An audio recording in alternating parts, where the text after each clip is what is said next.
This headline right here: Daniel Penny indicted by New York grand jury in Jordan Neely subway death. The Marine veteran was indicted on a second-degree manslaughter charge in the May death of the homeless street performer. And the homeless street performer has a name, and his name is Jordan Neely. You know what, NBCnews.com, y'all can do better than that. You just should have went on and just named the brother straight out, since we do know his name, but we use that headline nevertheless. Now, Penny was indicted on a second-degree manslaughter charge for the May 1st chokehold.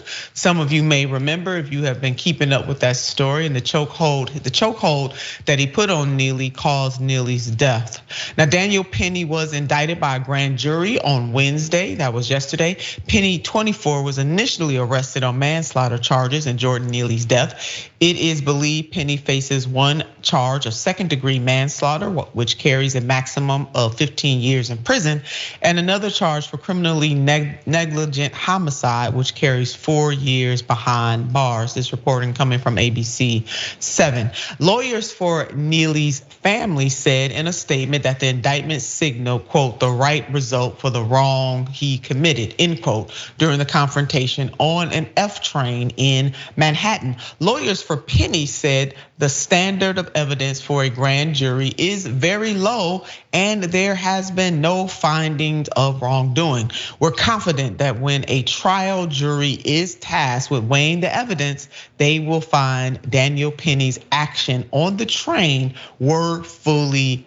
justified. Now let's take a look at some of the responses from our sisters and brothers and family and friends on the right. Don't y'all choke, because I said that, I did say that on Newsmax. He wasn't trying to kill him. He was trying to restrain him in order to have police come because he had been harassing the riders on the train. Katie and Andrew Cherskowski analyzed the indictment of Daniel Penny in the Jordan Neely subway death. So, hey, he wasn't trying to choke him, he was just trying to restrain him. Because that's how you're supposed to restrain all people, by the neck. That's acceptable restraint in the United States of America. And then, oh my God, Fox News. I mean, I thought these people were going to blow a gasket. And these are pro-life people too, which is why I kind of went in on them like this, or at least my stunt double did. Fox thinks it's okay to kill people. Pro-life. So that was my sarcasm there. Fox hosts condemn a grand jury indicting Daniel Penny for falsely choking Jordan Neely on the New York subway. Or fatally, I should say, choking Jordan Neely on the New York subway. Ducey, who will ever step up again? Earhart, our parents' generation would have stepped in. Killing mad. This is my hope that the people in that jury ride the subway. End quote.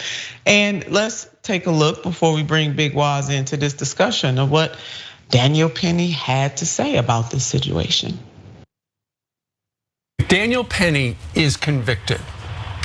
Who will ever step up again to try to defend people, knowing that it could ruin their lives? They could wind up getting convicted for 15 years. Just think about how and it would ruin their lives. Who's gonna stand up? Think about how this world has changed. I mean, this is the news, and people, 50% of the people probably in New York believe that Daniel Penny's in the wrong here. This is what I hope for, absolutely. This is how, think about our parents' generation and our grandparents' generation. They would have stepped in. Well, my apologies. That was what I tweeted out. This is the Fox show host. So Big Waz, I think they're conflating many things here. That's just me. But what's your take on this? I think obviously the right thing has happened. Daniel Penny committed a crime on the subway, and he should be prosecuted to the furthest extent of the law that is possible, right? Obviously, he has the right to a fair trial, defend himself. If he can prove in a court of law that he didn't do the wrong thing there, then he'll go free. But other than that, bro, you gotta prove to people that what you did is not criminal. Somebody died. Like, they're saying this as if he like he forearm shivered the dude, and he got a hangnail or something. Like, no, somebody died here. That's the part that they're not mentioning. And I think honestly, the other part that isn't mentioned enough, quite frankly, Nina, is Now, just so people understand, I've been in New York for the last 2 weeks. I take the train damn near every single day. I'm a born and raised New York City person. I haven't been here for about 5.5 years, and I can tell you, the situation on the subway is different. It has changed. The amount of homelessness on the subway has absolutely increased. The frequency with which you interact with persons who are currently homeless or people who are going through a mental health spell has increased. That's just a fact. And to me, this is a sign of a society in decay. This is a failure of the powers that be, which obviously nobody on Fox and Friends, they're never gonna point their finger at the people who actually have all the power in making these conditions, you know what I mean? And so I don't think this dude had any right to kill this guy, but the sort of level of fear and panic on the subway is real. A lot of people feel afraid. A lot of people, when people are having manic episodes and they're not used to dealing with this, a lot of people are scared. And I think that's the atmosphere that allowed for this to happen. To me, this stuff, obviously this guy's personally responsible, but on a sort of a grander view, I think Mayor Adams, NYPD, the freaking real estate lobby in New York, I think all of those people have blood on their hands in this situation. And thank you for sharing that experience, Big Wise. And it's good to talk to a New Yorker. And I have a lot of conservatives in my life that I actually love, like they mean something to me, what their opinions mean something to me as well, who are basically, saying what you just said, which is, look, there's a lot of fear out there. None of them are saying that he had a right to choke Neely out whatsoever, but they have a but. I guess it's a but and understanding the circumstances by which people are riding on that subway and what was in this person's mind, being Daniel, at the time that he did that. Now we can mix all of that. So more than one thing can be true at once, and you're laying that out. Yes, Fox and Friends is absolutely wrong because Daniel Penny has the answer because he did kill somebody. And the last time I checked, murder or killing somebody is against the law. So he has to answer for that. Now, being indicted doesn't necessarily mean that he is going to be convicted. And Big Waz hit the nail on the head. The jury is gonna listen to the facts and the jury will make a decision. But to pretend as though the grand jury shouldn't have brought anything to the court is preposterous on its face. And the reason why my stunt double was being so sarcastic, because this would be the same people who talk about pro-life, pro-life, pro-life, but in the case of Neely, see, now we want to justify who should be alive and who shouldn't be alive. I can guarantee you, Big Waz, that Neely is going to be on trial in that courtroom. Even though he is dead, he is going to be the one that is on trial in that courtroom. I want the team to put back that headline from NBC News, because one of the ways, and the media did this the entire time, and I'm not blaming this on Daniel Penny at all, but look at this headline by way of example. Daniel Penny indicted by New York grand jury in Jordan Neely subway death. And then underneath, the Marine veteran.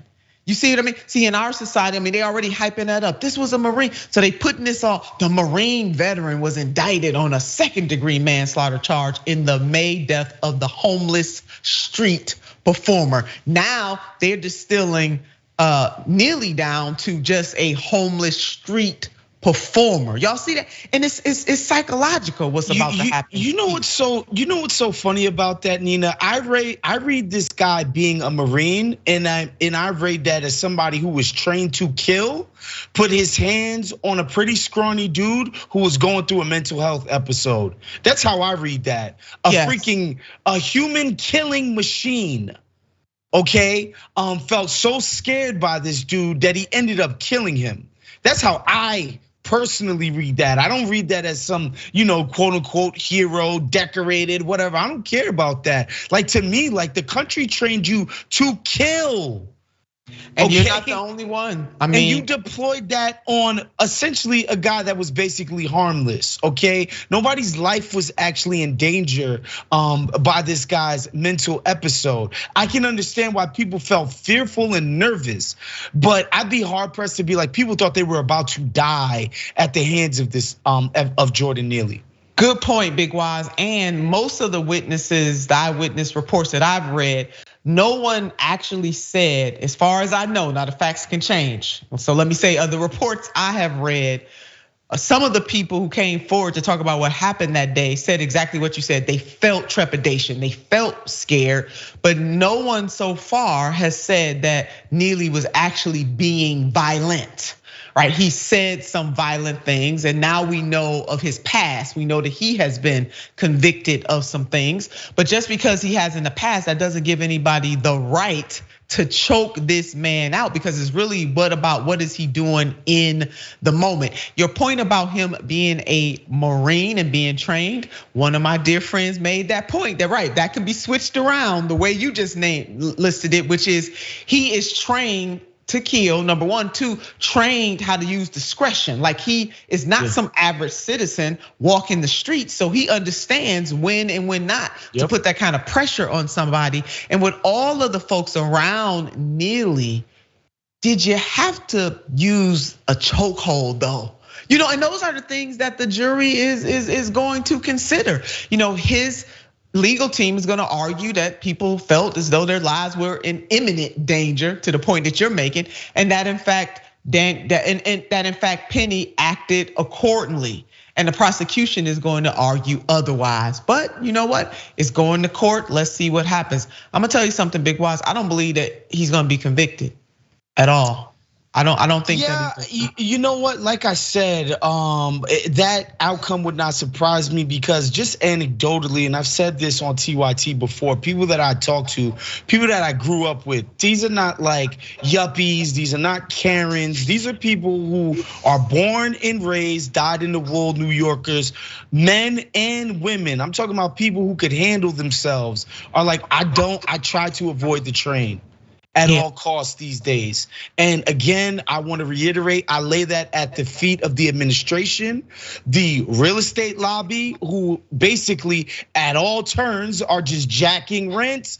There's no affordable housing. Of course, this idea that this doesn't make people more homeless, that's ridiculous. And then of course, there's the mental health component to this, where people aren't getting care, they have nowhere to go. And more of these people are just, boom, they're just on the subway. They're just roaming, they're not getting any help. And these are and again, people need to understand, these aren't just a bunch of rich, sort of privileged white people, blah, blah, blah, taking the train every day. These are working class people every single day taking that train, okay? And so it's not, sometimes it can be easy to be like, oh, this is just dismissively be like, oh, being scared of the train is just some privileged, ridiculous position. No, it's not. Okay, like we talking about older women, people in their 60s, people in their 70s, taking the train every single day. And the conditions that have been created are by the authorities. The people in charge have created these conditions, because guess what? It wasn't always like this. And people didn't always feel a need to feel threatened, or you see a homeless person on the train, you automatically nervous and want to get physical and violent. That was not always the case. Yeah, no, absolutely, Big Wise. Well, a lot of work. This is a stain on society that Neely was choked out in this way, a big stain on society. It's in the courts now, so we're gonna keep everybody posted. We know everybody has an opinion about this. We welcome your thoughts for those of you who are gonna be commenting while we are live. And innocent until proven guilty. He was indicted, he was not convicted, and we will see what happens in court. We will definitely keep you posted. Condolences, obviously, to the Neely family. They definitely deserve that. They lost their loved one, and nobody has the right to be judge, jury, and executioner, especially if your life is not in imminent danger. And that is the key word there, imminent danger. And we as a society need to think about, do we value other people's lives more than others? We know historically, yeah, that has been the case, and it's both caste and class.